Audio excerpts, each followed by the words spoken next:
Salam anak-anak, selamat pagi. Kita bertemu kembali dalam pembelajaran agama pada pagi hari ini. Dan harapan ibu, anak-anak sudah siap dengan pembelajaran dan sudah berenung dengan ayat renungan yang diberikan oleh kelas. Hari ini kita akan berdoa, tapi sebelumnya ibu akan mempersiapkan, menunjukkan ini buku pembelajaran agama kita. Dan sebelumnya anak-anak akan siapkan beberapa yang harus disiapkan. Pertama Alkitab, dan kedua alat tulis, karena kita tidak boleh meminjam atau siapkan sebelum kita memulai pembelajaran. Dan pembelajaran hari ini kita akan memulai daripada bab 3, pelajaran 3. Nanti bisa dilihat di buku halaman 17. Karena sudah memegang buku ini di rumah, dan ini akan dipelajari nanti tentang materi yang ada di sini. Bernyanyilah dengan roh dan akal budi. Itu. Dan sekarang kita akan melihat satu persiapan yang sudah anak siapkan. Tapi sebelumnya nanti akan disuruh untuk mempraktekkan satu pujian. Kita akan nyatakan bahwa pada Tuhan kita akan mengungkapkan sukacita yang besar kepada Tuhan melalui pujian yang kita nyanyikan bersama dengan tema yang ada. Kalau di buku ini judul pujiannya bersyukur kepada Tuhan. Tapi yang ibu berikan ada lagu tentang sukacitaku, sukacitaku penuh. Itu seperti pujian dalam sekolah minggu di gereja masing-masing. Mungkin anak-anak sudah mengerti atau hafal. Nanti di akhirnya akan ibu putarkan contoh musik iramanya tentang lagu sukacitaku. Dan sekarang kita akan berdoa. Anak siap di rumah, ibu akan pimpin kita bersatu dalam doa. Bapa di surga, kami bersyukur pada pagi hari ini kami akan memulai pembelajaran agama kami. Tuhan berkati anak-anak dan juga orang tua. Dalam nama Tuhan Yesus kami berdoa dan bersyukur. Amin. Kembali anak-anak akan membuka pembelajaran dari Alkitab yang ada. Anak-anak siapkan materi bacaan Alkitab 1 Korintus 14 ayat 15b sampai 19. Di sana bercerita tentang bernyanyilah dengan roh dan akal budi.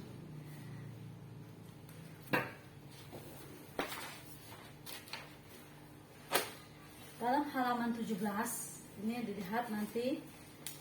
Kemudian di dalam halaman 18 ada beberapa contoh gambar yang ada. Nah, lihat singkat, ibu hanya memberikan gambar-gambar yang akan anak baca nanti di rumah, dan beberapa hal yang ada. Yang ibu akan jelaskan di hari ini singkat saja. Pertama, anak-anak harus mengungkapkan, harus tahu apa tujuan kita belajar agama pada hari ini, pada pembelajaran 3. Yang ibu jelaskan, pembelajaran 3 ini tujuan yang akan dicapai oleh anak, tujuan yang kita akan capai bersama, supaya pertama, anak tahu makna ibadah, makna nyanyian dalam ibadah bagi umat Kristen. Yang kedua, memilih jenis nyanyian ibadah atau menjelaskan makna nyanyian ibadah bagi umat Kristen. Kemudian menunjukkan cara bernyanyi atau menunjukkan cara bernyanyi yang benar menurut iman Kristen. Kita berpadukan kepada iman Kristen, ya. Kemudian unsur ibadah di dalam Kristen, agama Kristen, ini ada di dalam buku ini. Anak bisa membaca tentang bernyanyi dalam kelompok, ada tentang unsur pujian yang ada, kemudian apa arti bernyanyi dalam roh dan akal budi. Pertama, unsur ibadah Kristen adalah nyanyian jemaat. Ibu jelaskan singkat ya, adalah nyanyian jemaat, karena nyanyian ini dilakukan baik seperti dalam ibadah bersama. Kalau ada anak-anak beberapa gereja yang sudah bisa tatap muka ibadah di gereja pada minggu kemarin. Tapi ada juga yang bisa daring, online, itu kita melakukan di rumah. Tapi itulah ibadah dalam nyanyian bersama, sering dilakukan kelompok bersama. Yang kedua, umat Kristen menyatakan melalui nyanyian itu, umat Kristen menyatakan iman, doa, harapan mereka melalui nyanyian. Berikutnya, umat Kristen melalui nyanyian mengekspresikan hati dan pikirannya tentang Allah dan karya penyelamatan Allah. Itu fungsi nyanyian ya. Mereka bernyanyi, mengekspresikan, menunjukkan rasa syukur kepada ciptaan Tuhan dan karya Tuhan. Yang berikutnya, apapun ragam, walaupun bermacam-macam nyanyian, nyanyian rohani Kristen dianggap sebagai wujud iman kepada Tuhan atas karyanya dalam hidup sepanjang masa. Kita mengenal banyak nyanyian. Ada nyanyian di dalam nyanyian pop atau nyanyian dangdut, itu bukan dari kategori iman Kristen. Tapi dalam iman Kristen ada nyanyian yang mengekspresikan, mengungkapkan syukur kepada Tuhan atas karyanya. Kemudian nyanyian yang dinyanyikan bersama-sama bisa juga merupakan kelompok dalam ibadah bersama. Kalau kita di sekolah, nanti kita akan mulai mungkin pada ibadah bersama, itu ada ibadah nyanyi bersama, dan ada beberapa poin yang akan dinyatakan dalam pujian. Kemudian arti bernyanyi dalam roh. Ini Ibu jelaskan, arti bernyanyi dalam roh adalah bernyanyi dengan kesungguhan hati, yaitu hati yang berfokus kepada Tuhan untuk kemuliaan Tuhan. Bernyanyi itu dengan sungguh-sungguh dan fokus kepada Tuhan demi kemuliaan Tuhan. Kemudian arti bernyanyi dengan akal budi, sesuai dengan judul ya. Ada arti bernyanyi dengan akal budi, kemudian arti bernyanyi dengan apa? Dengan roh. Kalau dengan akal budi itu berarti kalau bernyanyi harus mengerti syairnya. Itu akal budi ya, harus mengerti syair, kemudian harus mengerti kata-kata dan menghafal kata-kata itu dengan baik, kemudian memahami apa arti kata-kata itu. Bahkan ada orang sampai pada saat bernyanyi mereka sampai sedih, menangis atau gembira. Pada saat bernyanyi itu mewujudkan kita menghayati kata-kata atau irama syair yang kita nyanyikan.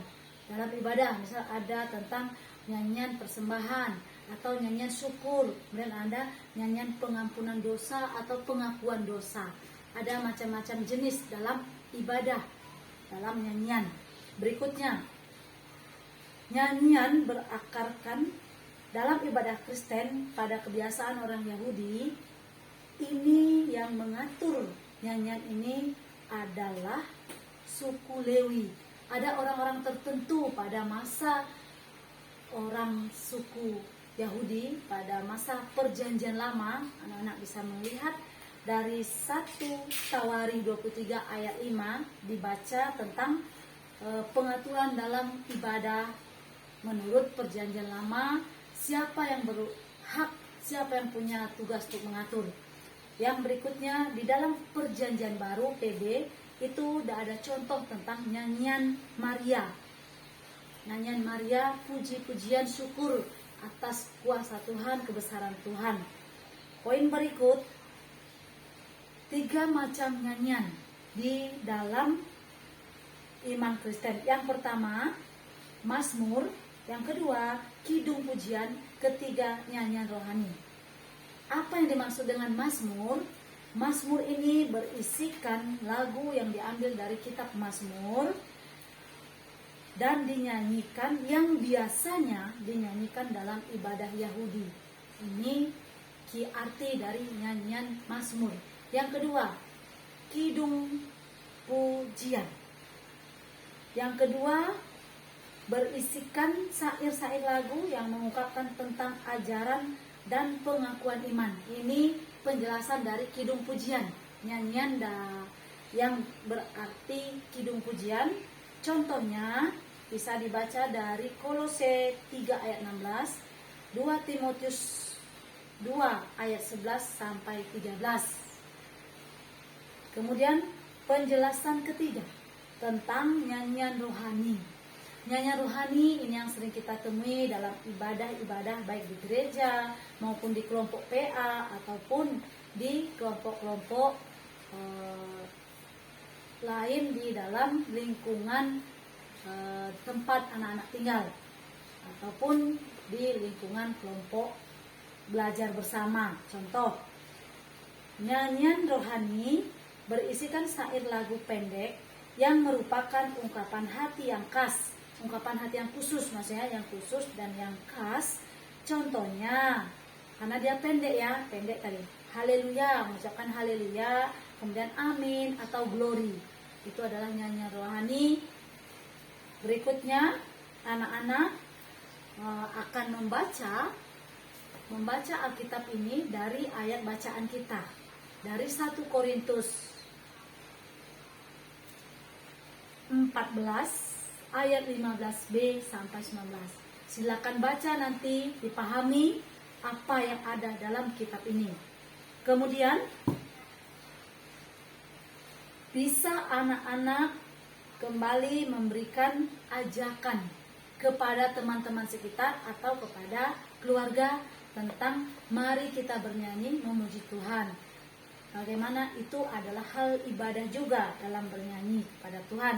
Bisa kita saat senang kita bernyanyi, ketika saat sedih pun bisa melalui ungkapan nyanyian.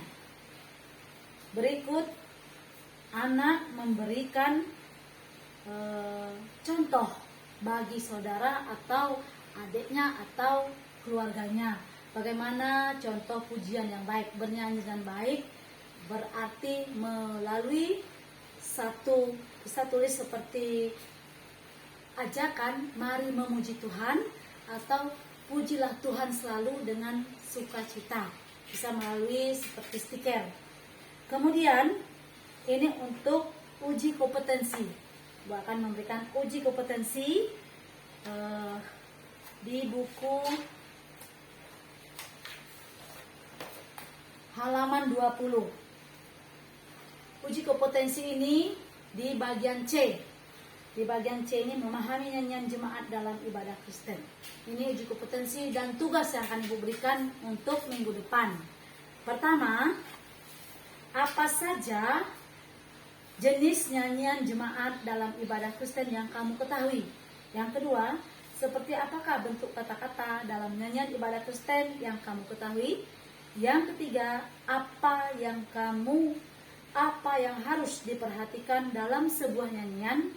Kata-katanya, iramanya, nadanya, atau isinya, atau pesannya. Anak-anak harus pilih dari beberapa poin yang di soal. Terakhir, nomor 4, alat musik apa saja yang dapat digunakan untuk nyanyian jemaat atau dalam ibadah Kristen yang kamu ketahui. Alat-alat musik apa saja yang bisa dipergunakan dalam ibadah Kristen, misal gitar atau apa lagi, bisa. Itu contoh satu yang Ibu berikan untuk anak-anak menjawab uji kompetensi tugas untuk minggu depan. Setelah itu anak-anak bertemu, siapkan, kita akan bertemu kembali. Kita akan tutup pembelajaran ini. Apabila kurang jelas nanti bisa tanya kembali penjelasan Ibu. Kita berdoa. Mari bersatu dalam doa. Terima kasih Tuhan, kami bersyukur untuk pembelajaran penyertaan Tuhan dalam pembelajaran pagi hari ini. Tuhan berkati sertai untuk menyelesaikan tugas pada minggu depan akan mereka selesaikan. Dalam nama Tuhan Yesus kami sudah berdoa dan bersyukur. Amin.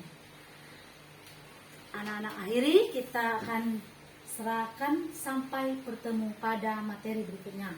Salam, Tuhan berkati.